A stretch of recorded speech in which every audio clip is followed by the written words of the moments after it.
Go. Hello, this is Russell Hawley, the Education Specialist at the Tate Geological Museum, and today we'll be looking at another dinosaur found right here in the Sovereign Square state of Wyoming, a hadrosaur, one of the duck-billed dinosaurs that was found on a ranch in eastern Wyoming. Very close by was the dead, dried-out carcass of one of the rancher's sheep, and so this specimen came to be nicknamed Dead Sheep 148. But it's not a sheep, of course, it's a dinosaur. Not all of this specimen was found. We are missing in particular the hands, the feet, and the head, so it's a torso. But what we do have is quite interesting. We found enough bones to put together an arm, and that's to my left, right over here.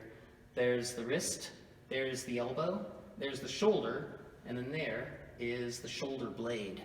Hadrosaurs have strong arms with hoof-like nails on the fingertips, and so they probably spent some or even most of their time quadrupedally, with the legs supporting some of the animal's weight.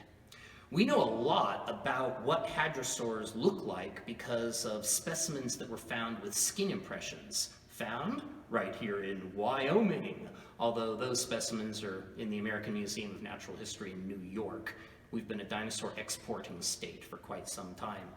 These show us the texture of the hadrosaur skin. They were covered all over with little flat, non-overlapping scales, and there was a fin of skin with notches in it running down the middle of the back. Never would have known that if we hadn't found the skin impressions, and it enabled an artist named Jonathan Rader to produce this sculpture of a hadrosaur, which is pretty darn close to what the living animal looked like. We know just about everything except for what color it was.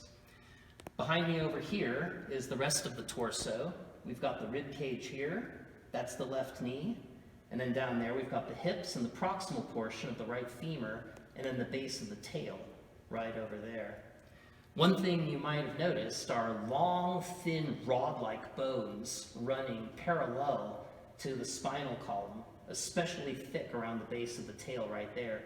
Those are ossified tendons that may have helped support the weight of the animal's body by slinging it from the high point of the hips, rather like the cables on a modern suspension bridge.